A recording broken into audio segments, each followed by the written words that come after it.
Hello दोस्तों, नमस्ते। आज हम देखेंगे विशेषण जो पदों के भेद का तीसरा भेद है। ठीक है दोस्तों, और पहले मैंने 2 वीडियो YouTube पे डाल रखा है, वो संज्ञा और सर्वनाम से संबंधित है। आज हम देखेंगे विशेषण, और विशेषण को देखने से पहले दोस्तों प्लीज़ वीडियो को ज़रूर पूरा देखिए और वीडियो को ज़्यादा से ज़्यादा शेयर कीजिए ताकि मेरी मेहनत भी आप तक पहुंच सके और अन्य स्टूडेंट तक भी पहुंच सके। तो चलिए देखेंगे विशेषण। ठीक है दोस्तों, ज़्यादा मैं समय नहीं लूँगा। तो देखिए विशेषण किसे कहेंगे, पहले तो विशेषण की परिभाषा जान लेते हैं। कहने का मतलब कि जिस शब्द से जो संज्ञा या सर्वनाम की विशेषता बतलाई जाती है उसे विशेषण कहते हैं। फिर से मैं रिपीट करता हूँ, जिस शब्द से किसी संज्ञा या सर्वनाम की विशेषता बतलाई जाए उसे हम विशेषण कहेंगे। ठीक है दोस्तों, और जिस संज्ञा शब्द की विशेषता बतलाई गई है उसे विशेष्य कहते हैं। देखिए अब एक उदाहरण से हम समझेंगे तभी आपको क्लियर हो जाएगा। पहले लिख लेते हैं एक उदाहरण। राम अच्छा लड़का है। ये कर दिए, अच्छा लड़का है। राम क्या है? अच्छा लड़का है। तो देखिए हमेशा विशेष्य के पहले लगने वाला शब्द प्रायः क्या होता है? विशेषण होता है। ये क्या हो जाएगा? विशेषण। विशेषण। अच्छा कौन है? तो लड़का अच्छा है। ठीक है, तो विशेष्य हो जाएगा, ये विशेष्य हो जाएगा और ये विशेषण हो जाएगा। राम अच्छा लड़का है, तो लड़का क्या हो गया? विशेष्य, और अच्छा हो गया विशेषण। तो यही बोला गया है, जिस शब्द से किसी संज्ञा या सर्वनाम की विशेषता बतलाई जाए, संज्ञा या सर्वनाम की क्या बताई जाए? विशेषता बतलाई जाए, उसे हम विशेषण कहेंगे। और जिस संज्ञा या सर्वनाम की विशेषता बतलाई गई है उसे हम क्या बोलेंगे? विशेष्य कहेंगे दोस्तों। तो चलिए आगे बढ़ते हैं। अभी समझ में आ गया होगा दोस्तों आपको। चलिए आगे बढ़ते हैं हम। विशेषण के भेद। विशेषण के भेद भी कई प्रकार से हैं, जैसे कि स्थानों के आधार पर भी है, और प्रयोगों या हिंदी व्याकरण के आधार पर भी है, और तुलनात्मक आधार पर भी है। तो हम तीनों को देखेंगे, परंतु छत्तीसगढ़ के प्रायः एग्जाम में जो पूछा जाता है वो मैं आपको बताऊंगा दोस्तों। तो चलिए आगे बढ़ते हैं। जैसे कि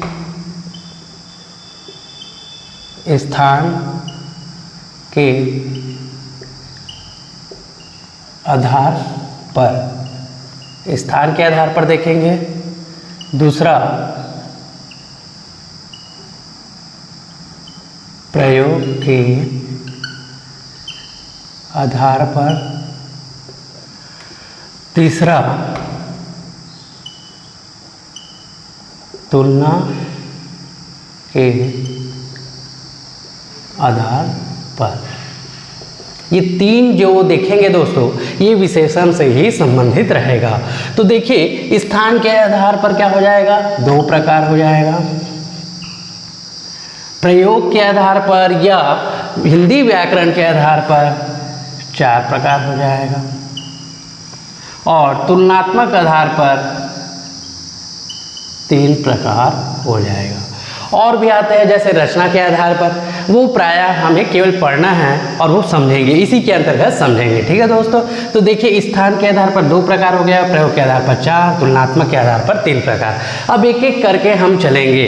पहले हम स्थान के आधार पर देख लेते हैं। ठीक है दोस्तों, तो स्थान के आधार पर मैं यहाँ लिख देता हूँ। पहला हो जाएगा उद्देश्य विशेषण, और दूसरा हो जाएगा विधेय विशेषण। पहला हो जाएगा उद्देश्य विशेषण और विशेषण, और दूसरा हो जाएगा विधेय विशेषण हो जाएगा दोस्तों। तो चलिए आगे बढ़ते हैं। मैं यहाँ मिटा देता हूँ, इसको नोट डाउन कर लीजिएगा दोस्तों। ठीक है, देखिए पहला हम देखते हैं उद्देश्य के आधार पर। उद्देश्य के आधार पर विशेषण कैसे होता है? तो मैंने अभी एक उदाहरण दिया था, राम अच्छा लड़का है। तो उसमें हमने देखा था कि मैंने बोला भी था कि प्रायः विशेषण क्या होता है, विशेष्य के पहले आता है। तो इसमें क्या हो जाएगा, विशेषण पहले आ जाएगा, उसके बाद क्या आएगा, विशेष से आएगा। फिर दूसरा देखेंगे इसमें विधेय विशेषण। विधेय विशेषण में हो जाएगा विशेष से पहले आ जाएगा, फिर उसके बाद क्या होगा, विशेषण बाद में आएगा। ठीक है दोस्तों, तो चलिए एक एक उदाहरण से हम समझेंगे। पहला देख लेते हैं उद्देश्य उदाहरण के। तो मैंने बताया था राम एक अच्छा लड़का है, ठीक है, तो फिर वैसे ही देख लेते हैं। यहाँ आम मीठा है, ठीक है, यहाँ आम मीठा है। मैंने देखिए उदाहरण जैसे लिखेंगे आपको समझना है, इसी के आधार पर समझना है, ठीक है। श्याम सीधा लड़का है। अब देखिए मैंने उदाहरण उल्टा लिख दिया है, तो पहले आपको समझना है, यहाँ आम मीठा है, आम मीठा है बोल रहा है, ठीक है, तो मीठा क्या हो गई, विशेषता हो गई। मीठा, कड़वा, बुरा, दशा, स्थिति, काल, ये सब गुण में आते हैं। बुराई भी, किसी की बुराई भी करना, वो भी उस व्यक्ति के लिए गुण होता है, ठीक है। तो देखिए इसमें मीठा, मीठा क्या हो गई, क्या हो गई यहाँ पर, विशेषण हो गई। आम क्या हो गया, विशेष, यहाँ आम मीठा है, तो आम के बारे में बता रहा है, तो आम क्या हो गया यहाँ पर, विशेष से हो गया, तो और ये मीठा हो गया विशेषण। तो अर्थात ये कौन सा विशेषण हो जाएगा, विधेय विशेषण, विधेय विशेषण हो जाएगा। और श्याम सीधा लड़का है, तो लड़का, लड़का कौन हो गया, विशेषण, विशेष से हो गया, और सीधा क्या हो गया, विशेष से हो जाएगा। तो ये कौन सा का उदाहरण है, तो उद्देश्य उदाहरण है दोस्तों। तो इस तरह से हम एक एक उदाहरण से समझते चलेंगे दोस्तों। तो ये समझ में आया तो प्लीज़ कमेंट करके ज़रूर बताइएगा। तो चलिए आगे बढ़ते हैं। देखिए दोस्तों, अब हम देखेंगे प्रयोग के आधार पर हमने देख लिया स्थान के आधार पर दो प्रकार, उद्देश्य और विधेय, ठीक है। अब देखेंगे प्रयोग के आधार पर जो 4 प्रकार है उसको। देखिए 4 प्रकार मैं पहले लिख देता हूँ, फिर उसके बाद हम एक एक करके पूरा डिस्क्राइब करेंगे, ठीक है दोस्तों। तो पहला हो जाएगा गुणवाचक विशेषण, ठीक है। दूसरा हो जाएगा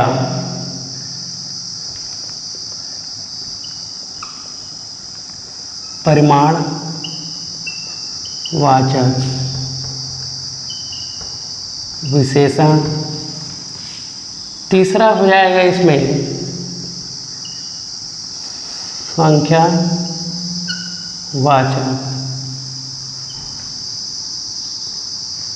विशेषण। चौथा हो जाएगा इसमें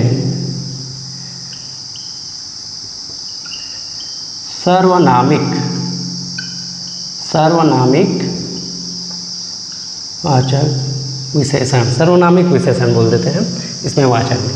तो देखिए गुणवाचक विशेषण हो गए, परिमाणवाचक विशेषण, संख्यावाचक विशेषण, और इसको हम एक एक करके देखेंगे, डिस्क्राइब करते हुए देखेंगे। देखिए दोस्तों, अब हमने जो चारों देखा, अब उसके बाद हम गुणवाचक विशेषण को पहले देखेंगे, ठीक है।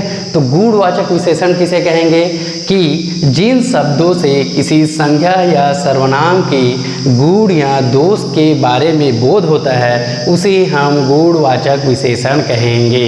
रिपीट करता हूँ कि जिन शब्दों से किसी संज्ञा या सर्वनाम के गुण या दोष के बारे में बोध होता है उसे हम गुणवाचक विशेषण कहेंगे।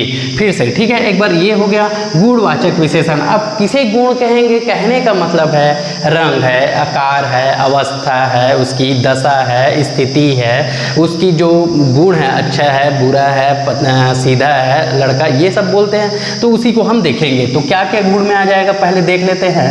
जैसे रंग है, रंग में ले लेते हैं, जैसे कि रंग में काला हो गया, पीला हो गया, रंगों में बहुत रंग है, नीला हो गया, तो ये सब रंग क्या हो जाएंगे, उसके गुण में आ जाएंगे। फिर उसके बाद देखेंगे दोस्तों आकार में देख लेते हैं। आकार में क्या आ जाएगा, मोटा है, पतला है, ठीक है, फिर टेढ़ा है, ये सब बोल सकते हैं। ठीक, उसके बाद बोल सकते हैं अवस्था बोल सकते हैं। अवस्था क्या हो जाएगा उसकी? वृद्ध है, बूढ़ा, ठीक, बूढ़ा व्यक्ति बोलते हैं जवान, ये हो जाएगा। फिर उसके बाद बोल सकते हैं इसी में ही हम स्वाद में बोल सकते हैं खट्टा है, मीठा है, ठीक है, ये हो सकता है। और दशा उसके और भी बोल सकते हैं, जैसे कि इससे दशा बोल सकते हैं, ठीक है, या बोल सकते हैं गुण भी लिख सकते हैं यहाँ पर। अच्छा, बुरा, ठीक, तो ये सब बोल सकते हैं। सीधा है, तो ये शब्द जितने भी गुण हैं बहुत सारे हैं, इसके अलावा भी बहुत सारे हैं, तो अब एक एक करके हम एक एक उदाहरण से समझते चलेंगे। ठीक है दोस्तों, देखिए दोस्तों, मैं एक एक उदाहरण में बताना चाह रहा हूँ। कलमी आम मीठा होता है, कलमी आम का एक प्रकार है, ठीक है, जाति है। तो कलमी आम, क्या आम? कलमी आम क्या होता है? मीठा। तो मीठा क्या हो गया, उसका क्या हो जाएगा? विशेषण हो जाएगा। और ये क्या हो जाएगा? विशेष्य। आम क्या हो जाएगा? विशेष्य हो जाएगा। ठीक है, कलमी आम मीठा होता है, तो मीठा विशेषण और आम विशेष है। यह मोटा कपड़ा है। मोटा कपड़ा कहने का मतलब किसकी मोटाई बता रही हूँ? कपड़ा की। मतलब मोटा क्या हो गया? उसकी विशेषता हो गई, और कपड़ा क्या हो जाएगा? विशेष्य हो जाएगा दोस्तों। फिर यहाँ पर यह कार बहुत पुराना है। ठीक है, यह कार क्या है? बहुत पुराना बोल रहा है। तो पुराना, नया, जो उसकी दशा है, दशा बता रहे हैं, नया पुराना जिसको बोलते हैं हम, तो पुराना क्या हो गई? उसकी विशेषता हो गई। बहुत अधिक, ज़्यादा, ये भी एक क्या है? इसकी क्या हो गई? उसकी मात्रा बता रहा है, तो ये भी एक विशेषता हो गई। ठीक है, और कार, कार क्या हो गई? संज्ञा है, अर्थात यहाँ पर विशेष्य हो जाएगा। यहाँ पर दो विशेषण हैं, ठीक है, बहुत और पुराना। तो दो विशेषण, कभी कभी क्वेश्चन भी आ जाता है दोस्तों कि इस वाक्य में कितने विशेषता हैं और कितने विशेष्य हैं, तो वो पूछा जाता है। जैसे कि आपको पूरे वाक्य को पढ़कर समझना है। बहुत और पुराना विशेषता हो गई, और यहाँ पर कार क्या हो गई? विशेष्य हो गई। ठीक है दोस्तों, तो इस तरह से हम गुणवाचक विशेषण समझने का प्रयास किए। अब आगे बढ़ते हैं परिमाणवाचक विशेषण में। देखिए दोस्तों, अब हम देखेंगे परिमाणवाचक विशेषण। परिमाण अर्थात आपको पता चल गया है कि किसी की मात्रा या मापतोल से संबंधित परिमाण का, ये वाक्य, ये शब्द से ही आपको थोड़ा उसकी विशेषता पता चल जाती है। तो परिभाषा में हम क्या कहेंगे? जिस शब्द से किसी संज्ञा या सर्वनाम की माप तोल से संबंधित विशेषता बतलाई जाए, उसे हम परिमाणवाचक विशेषण कहेंगे। रिपीट करता हूँ कि जिस शब्द से किसी संज्ञा या सर्वनाम की माप तोल से संबंधित विशेषता बतलाई जाए, उसे परिमाणवाचक विशेषण कहेंगे। ठीक है दोस्तों, अब इसके दो भेद होते हैं। कौन कौन सा? एक होता है बोल सकते हैं निश्चित, ठीक है, निश्चित परिमाण, और दूसरा होता है अनिश्चित परिमाण। ठीक है, दूसरा, पहला हो गया निश्चित परिमाण और अनिश्चित परिमाण। तो परिमाण क्या है? देखिए, माप तोल से मैंने पहले ही बताया, माप तोल संबंधित। तो निश्चित परिमाण में जैसे कि हम ऐसा ले सकते हैं कि जिसका माप तोल, जैसे कि बोल सकते हैं 1 किलो बोलते हैं ना, 1 किलो या 5 लीटर बोल सकते हैं। ठीक, यहाँ पर मीटर, 2 मीटर कपड़ा बोलते हैं, मीटर भी बोल सकते हैं, मात्रा नाप सकते हैं। तो इस तरह से जो करेक्ट है 1 किलो, 2 मीटर, 5 लीटर, वो किस में आ जाएंगे? निश्चित परिमाण। ऐसा शब्द जो किसी संज्ञा के निश्चित परिमाण को यहाँ पर बोध कराए, ठीक है, निश्चित परिमाण को, तो वही क्या होगा? निश्चित परिमाण विशेषण हो जाएगा। और अनिश्चित में क्या बोल सकते हैं? जैसे इसके उदाहरण में अनिश्चित में क्या हो जाएगा? ढेर सारा, कुछ, ठीक, कुछ शब्द भी बोल सकते हैं, ज़्यादा भी बोल सकते हैं, ज़्यादा, कम। तो ये सब में आपको अनिश्चित परिमाण का बोध होगा। ठीक है, अब एक एक उदाहरण से देखते हैं, एक एक उदाहरण से। ठीक दोस्तों, पहला उदाहरण देख लेते हैं। रमेश बाजार से 10 किलो आम खरीदा। ये हो गया। अब यहीं पर एक इसी को उदाहरण, रमेश बाजार से कुछ आम लाया। ठीक, कुछ आम लाया, सेम यही लिख दिए ताकि आपको एक एक समझ आ जाए। ठीक, तो यहाँ पर देखिए रमेश बाजार से 10 किलो आम खरीदा। क्या खरीदा? आम खरीदा। ठीक है, कितना किलो? 10 किलो। तो ये क्या हो गई? परिमाण। परिमाण से संबंधित जो विशेषता है वो 10 किलो है। ठीक है दोस्तों, अब किसकी विशेषता बतला रही है? तो आम की विशेषता बतला रही है यहाँ पर। तो यहाँ पर विशेष्य कौन हो जाएगा? आम हो जाएगा और विशेषण 10 किलो हो जाएगा। फिर उसी तरह नीचे के उदाहरण में देखिए, रमेश बाजार से कुछ आम लाया। कुछ आम लाया मतलब एक क्या बोला? उसे तौल के ही तो लाया होगा, काउंट करके तो लाया नहीं होगा।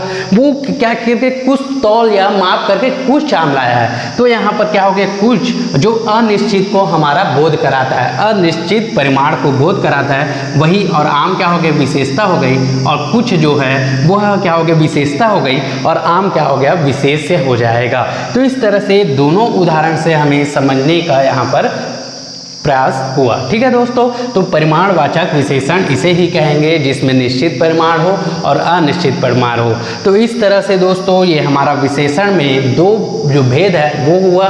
तो आज यही तक रखता हूँ। फिर सेकेंड पार्ट में हमारा क्या होगा कि दो भेद और विशेषण की तुलनात्मक अवस्था को भी देखेंगे। तो वीडियो मैं ज़्यादा लंबा नहीं कर रहा हूँ दोस्तों, तो सेकेंड पार्ट में हम विशेषण लाएंगे।